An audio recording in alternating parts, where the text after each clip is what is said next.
Hello, everybody. It's very nice to see you. My name is Grace Brooksner. I made a game called Grace Brooksner Presents The Haunted Island, a frog detective game, which I assume all of you have played and loved because it made $17 million.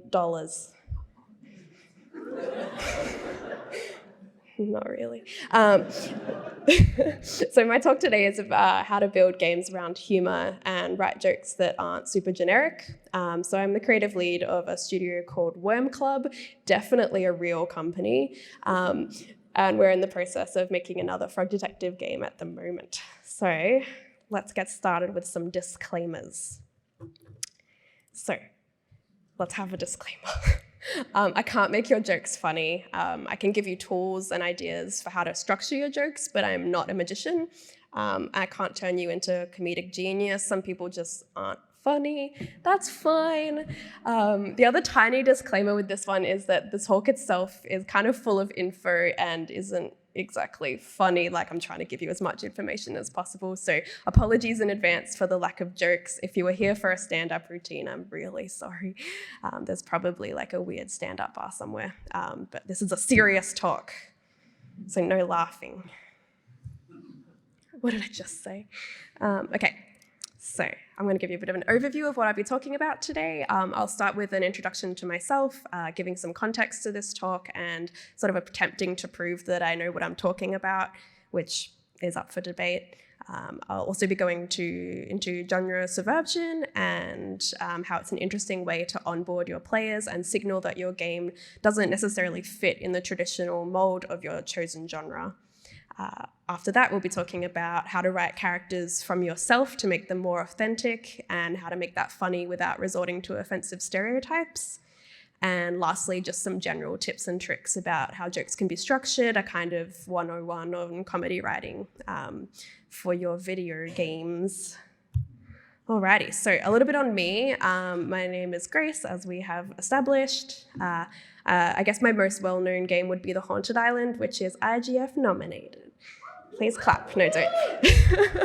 And we're in the process of making The Invisible Wizard, which is the second game in the Frog Detective series. So I guess mostly I'll be talking about the process of writing the Frog Detective games and giving specific examples from those games. It's also worth mentioning that I've made a pretty big selection of small-scale diorama games, which have a bit of a mix of environmental and physical humor and comedy writing. And I learned a lot from those games about how to do visual comedy using an animation and environmental pacing. So a little bit more background, which not a lot of people know. I did do stand-up comedy for 2 years before I got into games. I was living in a small town, so like the comedy scene wasn't huge, but I was getting booked, I guess, a couple of times a month. My comedy style wasn't like a traditional sort of comedy. It was absurd and deadpan, kind of like my sense of humor. But what I learned doing that is that those jokes and that style of comedy is just as funny as traditionally structured jokes. So I'll be referencing my experience with stand-up a little bit as well. A bit of background on The Haunted Island, for those of you who don't know it, weird. I made it in about 5 months with my team. So me, Thomas Bowker, who did the programming and tools, and Dan. My job in the game was to do the assets and the narrative and the dialogue. So Dan was the composer, and I basically gave him the pitch of like, hey, I want to make Proro, but it's a frog. Can you do music for that? And he was like, hell yeah. That's my impression of Dan. So the focus of The Haunted Island was the dialogue and the humor, and every interaction that we had in that game had to have some sort of purpose behind it. And the biggest purpose of that was just to make people laugh, because I feel very strongly about games that are just silly and there for making you feel good, because there's a lot of horribleness in the world. The game actually did pretty well, considering that it was a very low budget game made in 5 months. Like the whole team was just me and Tom, basically.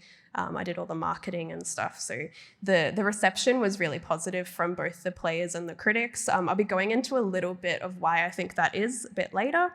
I will mention, however, that some people were pretty confused by it because it's not really a traditional game in any sense. It's maybe more traditional than my previous games, but yeah, it's not what you expect when you hear detective game. That response didn't really matter too much to me because there's like a myriad of games out there for every type of person, and I don't think there's that many games like The Haunted Island, so it's fine. I'll also be showing you, just to give you some background on the style of game and the tone that I was using for the game, I'll show you the intro sequence. So let's have a look-a-roo. There we go.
Genius. Okay, so that kind of segues kind of nicely into the first topic, which is genre subversion. So let's get started.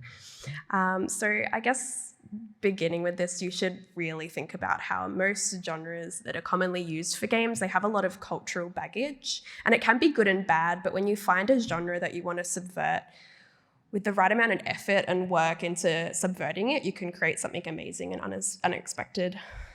So as an example from Frog Detective, I took a genre that has a lot of existing expectations. So detective games often have moody noir tones, like grisly bodies and chase sequences and like cigarettes and all that. And not all of that appeals to me personally as a developer, and I wasn't really seeing the genre subverted in any of the games that I was playing in the way that I would do it. So I kind of found an avenue there that hadn't really been explored to its fullest extent. And for me, it's almost always funny to have a genre that fits the setting of your game, but not the tone. And for me, that was like an island with a kind of fake mystery on it. Everything about the setting had to be translatable to noir, but I also knew that the tone was going to be very lighthearted and gentle. And beginning this process can actually be pretty weird, but it's best to start by finding your inspirations in the genre that you're looking at, whether that's games or movies or TV shows. So get a feel of the genre so that you know what you're working with. I played a bunch of LA Noire when I was first getting into games, and it was one of those first games where I could see the potential for humor in the genre, which kind of doesn't sound exactly what you think of when you think of LA Noire, but there's like this bit in that game where the character will pick up clues and just kind of like wiggle it around in their hands, and to me that's like really funny, and that was a like an inspiration for having so in Frog Detective there's a magnifying glass that you can just pick up and put to your face, and it doesn't actually do anything, it just warps the image, but it's just part of that role-playing thing, and it's super goofy because everyone knows that you're not playing Frog Detective to actually be the Frog Detective, but it's just an additional role-playing thing. And what I found is that even though it's entirely useless, a bunch of people were using it just to be like, yes, is this a clue? No, literally nothing is a clue.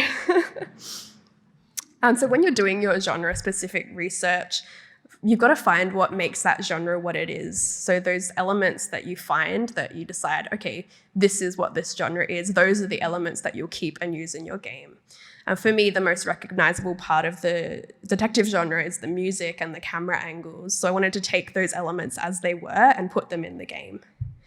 So every talk sequence in The Haunted Island has camera angles that are copied from TV shows. I had to do like a bunch of research into like cinematography. I just don't care about cinematography, but I wanted it to be like as close to that genre as I could. And that kind of amps up the comedy because it's like taking the visuals of it super seriously, even though it's not a very serious game. And another element of the detective genre that I liked was that a lot of detective shows are episodic. So with a new mystery every episode, think Poirot, think Columbo, Sherlock, all those.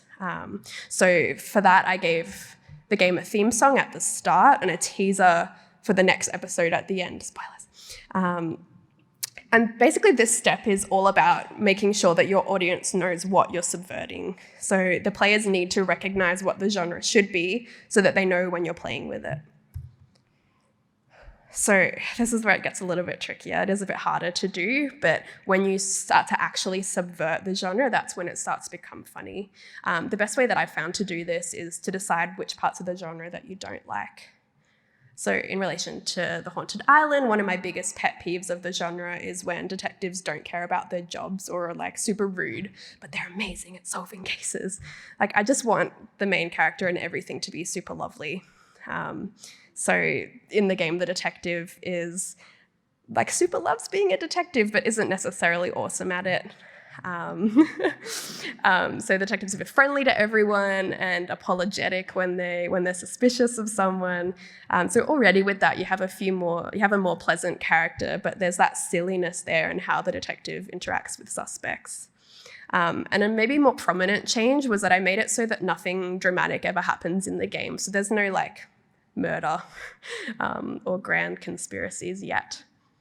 But I want to have the story to have an air of mystery without anything sinister actually happening. I also liked the idea of nobody in the island being particularly helpful or like every sort of interaction not really meaning anything apart from just like, oh, I need a magnet if you've got one. So when you subvert genre, make sure that the elements that you subvert aren't the essential elements. Because if I think if I had sacrificed the music or the cinematography, the genre wouldn't be recognizable anymore. So it's going back to that step and making sure that the genre you have is being represented properly, even if it's not being represented fully. One thing that I want to bring forward into the development of The Invisible Wizard is managing expectations a little bit better. So I presented The Haunted Island as a detective game, even though like it is a little bit tongue-in-cheek.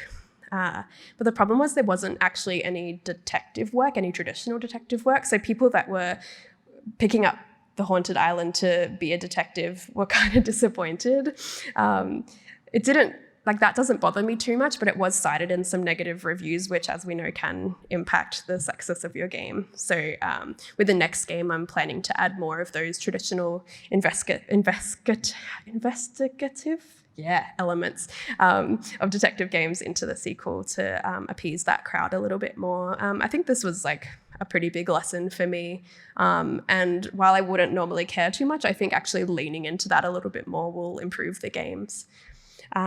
The other thing is like if you really don't want to include these certain mechanics that are in other games of your genre, you can forego them, but you have to make sure that you signal it in your store page or in your trailers so that the people that aren't into it will stay away. Or don't, because I'm not your dad. All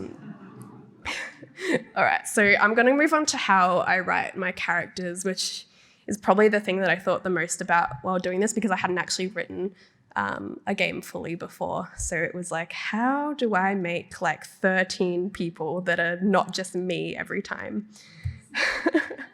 Because I find it almost impossible to get myself into the headspace of someone that isn't me or someone that is really far removed from my own lived experience.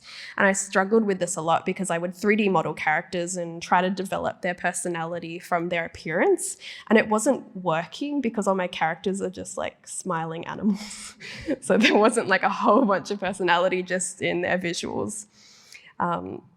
So what I did is I developed a system for writing unique and believable characters to help with this.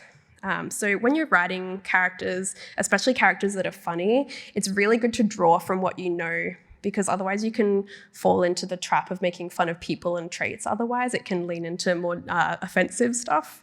So if you're writing comedy characters that aren't of your demographic, you need to consult with people from that demographic. Don't make assumptions about how people are, because that can turn into stereotyped and offensive characters, especially when you're writing comedy. So if you really want to make a game with a diverse cast, especially a comedy game, leave some room in your budget for hiring consultants.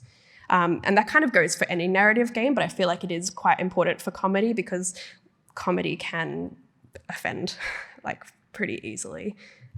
Yeah. So going into the more specifics of how to write those believable characters, I find the best way is to base them on myself. So for the Haunted Island, I took a look at the part of myself that stems, the parts of my personality that stem from mental illness. And I thought about how to translate those traits onto a character. So writing from what you know is always going to be the most productive way to make characters feel real. So for example, 4 parts of my personality are that I'm anxious, I'm impatient, I can be pretty shy, and I can also be quite stubborn. And they're not nice traits and they're not attractive traits, but you can write from them. And when I've written down a bunch of personality traits, I assign them each to a character. And then I give each character something that they want or something that they like. And I'll go into detail in this more in the next slides, but I think giving them a goal gives them a purpose. So for example, you could have like a super rude character that really wants a boiled egg. And then there's like a character there, that's a character.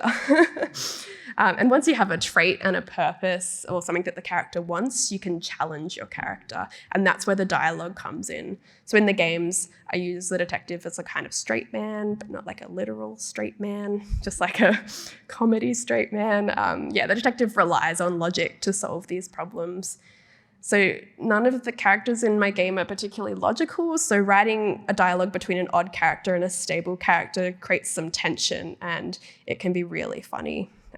As long as it comes from your own lived experience, as we have gone over. Don't write characters who are mentally ill unless you have experienced that or you have hired a consultant. Don't be messy. I will not tell you again.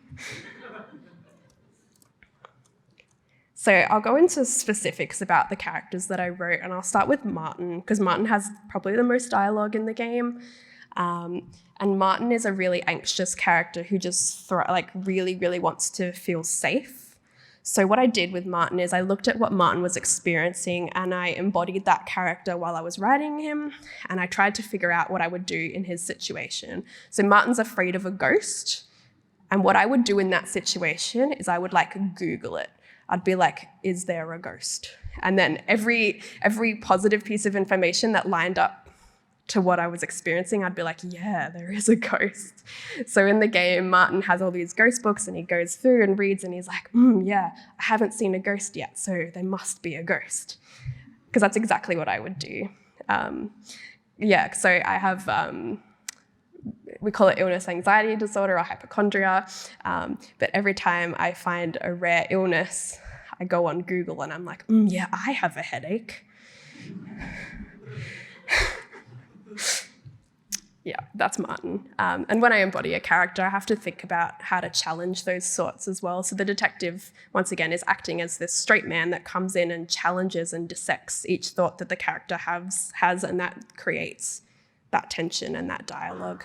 And that character could fight back, it could dig deeper, it could get offended, or it could start to agree with the detective. And all of those paths are really interesting and could be quite funny. Now going on to Mo. Mo is very shy. I'm not the most shy person, but I can be quite socially anxious and go into my shell. So with Mo, I picked an animation that really represents their closed off and shy nature. So Mo's kind of like looking down, not really like looking at the detective in the eye.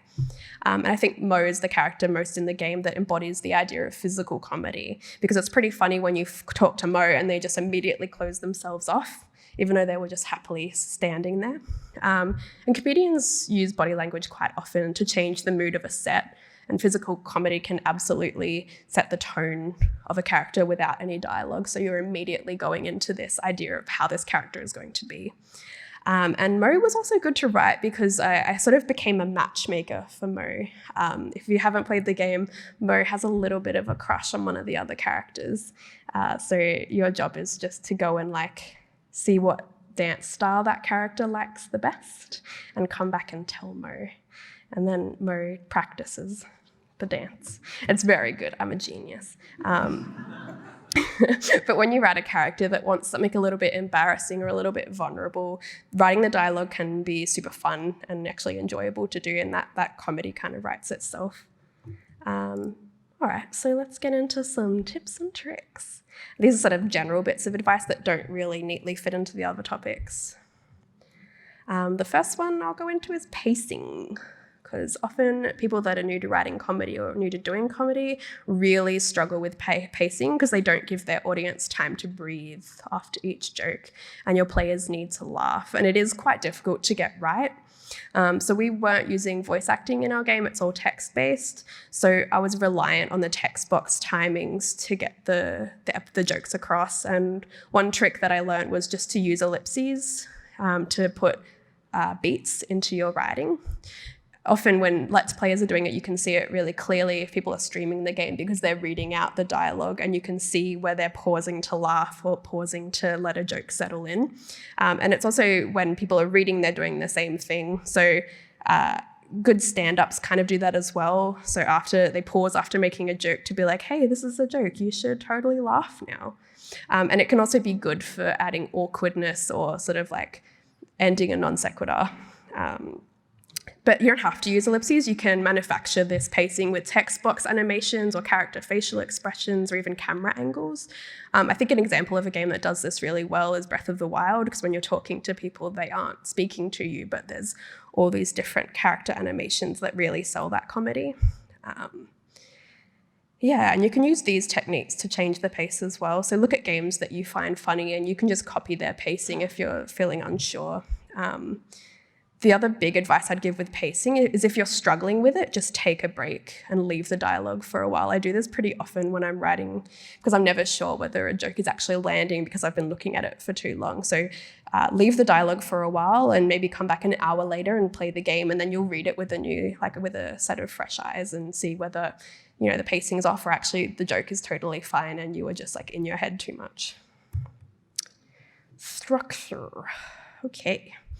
So when making short games, I'm of the opinion that you should try to stick to one style of humor if you can, just one that works for you. Because when you're doing games, adding a whole bunch of different styles of humor can be a little bit confusing because the player might not know whether this is a joke or whether this is like just dialogue.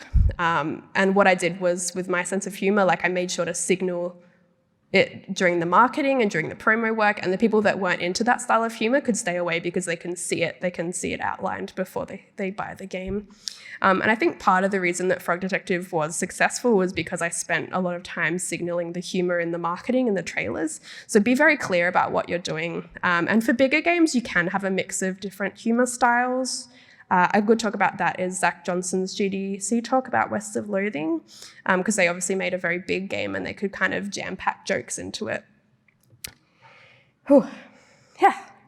So another good tip is structuring jokes that fit with your game style. I don't know if game style is a thing, but we'll just go with it.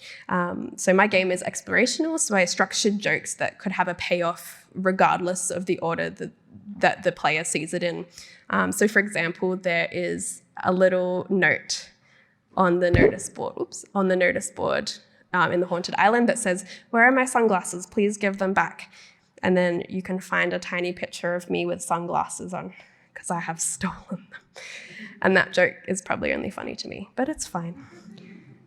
And I guess, yeah, more linear games can play with structure a lot more freely. So think of Night in the Woods. I think that's a great example of jokes having a payoff much later on. Because it is a larger game, you can pace out those jokes. But with smaller games, like you do want to kind of make it more punchy and yeah, you don't need callbacks as much, I think. So my last tip and trick is playtesting. I'm really sorry. So everyone's favorite part of development is playtesting. No, sorry. So yeah, the one thing that I learned from watching really, really terrible comedians is that a lot of people don't test their jokes out before they go on stage. So treat your dialogue like you're an actually good stand-up comedian and make sure that you workshop it. Test it out with your players, and making things that are funny takes work, and not every joke will land, and that's absolutely fine. With the Haunted Island, I had to go back a lot and change a lot of jokes because not every joke works on every person, but I wanted to have as high a success rate as possible, so I was trying to get jokes in there that were more universally funny, which can be a little bit difficult. One tip I'd give you with playtesting is that some people are really uncomfortable being vocal when they're playing comedy games, so they don't really want to laugh out loud. So when you're playtesting, try and sit in a position where you can gauge their facial expression. Because I've had silent playtests where the person, I can't see their face and they're just playing the game for an hour and then they're like, that was good, thank you. And I have no idea if they actually liked it. But at the same time, I've had silent playtests where the person, I can see their face and they're smiling or they're quietly giggling, and you know that that's good. So if your first playtester doesn't get a joke, that's absolutely fine. Just try it on another person.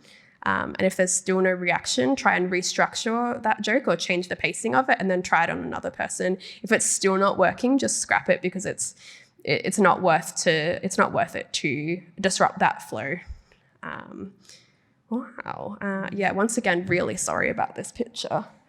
It's supposed to be Seinfeld. Turns out Seinfeld doesn't have a really iconic body. So it just looks like a weird... Anyway. All right, talk done. Highlight of GDC. Thanks for coming. All right, yeah, you can ask me questions if you want.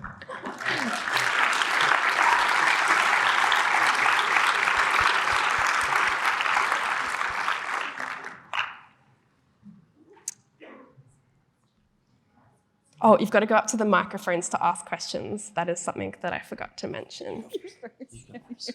Hello. I guess I'll go first. Hello. So you were talking about, I guess, the length of games. Something I'm noticing with my game right now is that people are just hammering through dialogue a lot. Do you have any tips on how to engage people with the dialogue when you have a narrative-heavy game? I think that is tricky, and it is something we struggled with a little bit, especially with younger players who don't want to go through a bunch of kind of jokes that are too old for them. Something that I've been thinking about with this next game is actually to have two different dialogue options. So one for people that don't really like reading and just want all the facts with a little bit of joke, or one dialogue option for everyone that just wants to go through the game completely. So signaling that at the start of the game, it is extra work because you basically have to go through and redo the scripts twice. But I think for people that don't like reading games, why are you playing a narrative game? It feels very strange. But yeah, some people don't like reading, and I don't know if I can save those people. It's fine. Yeah, hey, this is going to come across as kind of a self-own, but Good. I think a lot of us feel, at least I hope it's more than just me, that sometimes humor is kind of an intrinsic thing, and you're funny or you're not, or your level of humor is set. And for a lot of other things like drawing, it's okay, you practice, you get better. So would you say that you can practice humor and jokes and get better at it? And what are some ways to think about doing that if you think that that's a good thing to do? Yeah, I think some of it is intrinsic, but there's also this thing of some people are quite funny, but they don't have the confidence to be funny. So just own everything you say, even if it's not even funny. Half of the stuff I say isn't funny, but if you pause long enough, people get uncomfortable and they laugh. Awesome, thank you. So the talk was super interesting, and provided that there's a lot of creative direction in building the humor of a game, what would you in the situation you had to grow and, for instance, look for writers to follow your creative direction? How you could, it's two parts. First,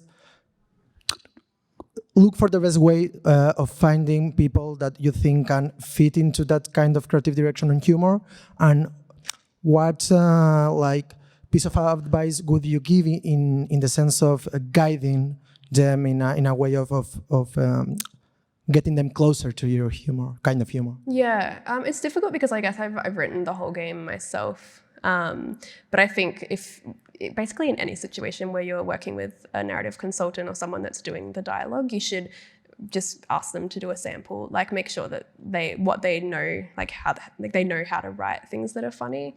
Yeah, I guess I don't know if I can answer that question fully because it is just me.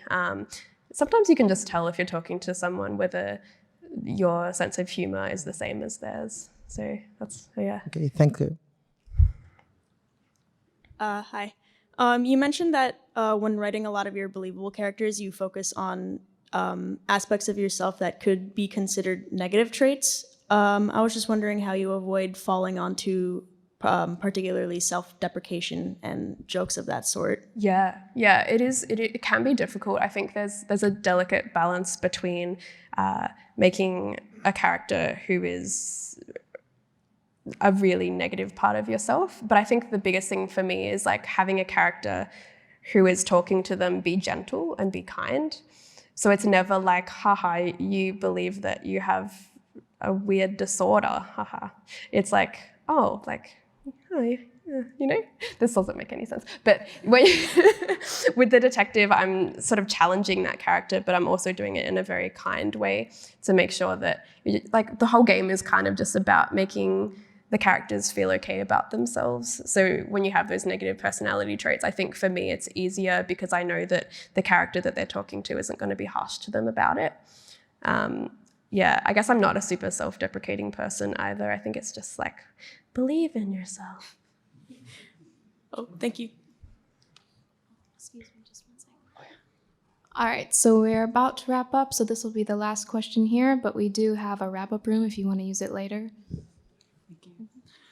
Hi. On the last topic of testing your dialogue, I was just curious, so do you only test after it's in the game, or are you ever just testing like written lines? And if you do you have like a different approach for that? So I write all my dialogue in the game itself, so every time I press play, the dialogue will be in there. I think the best way that I've found to test it is just to ask Tom, who's the programmer and UX designer, to just come over and like read it through and see whether he laughs. Yeah, I think when you're testing, it doesn't matter if the game is complete or not, just have enough dialogue in there that it kind of makes sense. I think it is harder to do tests when you're just looking at a script rather than having like something visual to look at. It's kind of harder for your brain to be like, oh, that's funny, that's a joke. Yeah, so try and get it in there if you can. Thank you. Yeah, so we can go to the wrap-up room, which is in 2018, I think, if anyone wants to hang out. Otherwise, thank you for coming.